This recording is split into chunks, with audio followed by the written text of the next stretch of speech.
This is lecture 22. In this lecture, I'm going to give some examples of recurrent versus transient classes inside of a discrete time Markov chain. So let me just remind you of what recurrent and transient are. So it's easier to think about this in terms of a diagram. So here, this is 1, 2, 3 forms a class. And once I'm in that class, I can go outside of it, so it's open. And so it's also called transient.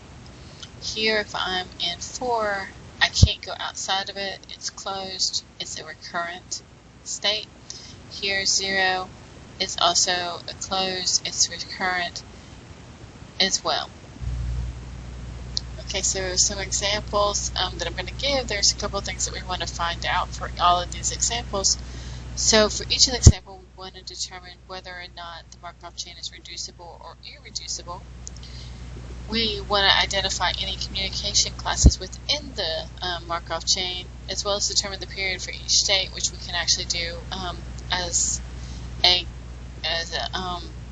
something for each class. And for each class, we also want to determine whether or not the class is transient or whether it's recurrent. If it's recurrent, we want to identify it as either being periodic or aperiodic, which is also called ergodic.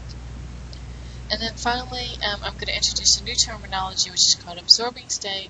An absorbing state is one that basically once you enter that state, you can't leave it. So we're going to identify any absorbing states for in the given examples. Okay, so let's start off with this example of a Markov chain. So here we have all of our different states, A through M, and we have probabilities associated with each one of these transitions.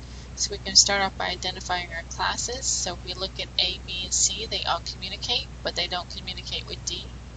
So it's a class by itself. You look at D, and it communicates only with itself. E is by itself. F, G, H, I, and J all communicate, so they're one class. And finally, K, L, and M are another class. So if I look up here at A, B, and C, trying to figure out whether or not it's transient. Well, once I can leave this state, so it's definitely transient. And I also want to determine the period. So here, if I'm in A, for instance, it takes me 1, 2, 3 steps to get back to A. It's the only way I can get back, so I can only go 3, 6, 9, etc. Even if I'm in C, it's 3, 6, 9. So here, they're all multiples of 3. Which means it's transient and D is equal to 3. Here I forgot to say, it is reducible, yes. Okay, so D here, once I'm in D, I always leave, so it's transient, and I never can come back to myself, so D equals, so my period is 0 here for this state. For this class E, I always go back to myself, so it's what's called an absorbing state. So here the period is 1, it's aperiodic or ergodic, and it's an absorbing state because once I'm in here, I'm always in here, and I keep going back to myself. Okay, so then F, G, H, I, and J is recurrent because once I'm in here, I can't get out of here. There's no way to get back. And my period is 3, so here if I look at F, G, H, back to F again, and for any of these, the smallest that I can have is a 3, n equals 3. So that means that my period is 3. So it's periodic. If I look at K, L, M, I can't get out once I'm in here, so it's recurrent. And here, I can go back to M in just one step, so my period is going to be 1, or it's going to be aperiodic. Okay, here's my next example, example 2. So I can start off with what my classes are. I have classes A, B to communicate together. C, D, E, and F all communicate with each other.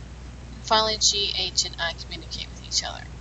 So if I look at AB, I definitely can leave that state, so it's transient, and my period, because of this down here, my period is 1. C, D, E, and F are recurrent, because once I get in here, I'm stuck in here forever, and I can't ever leave, so it's recurrent. My D is 4 because there's no shorter way of getting to any path. Everything is a multiple of 4, so it's called periodic. Finally, G, H, and I here is also recurrent because once I get in here, I'm in here forever.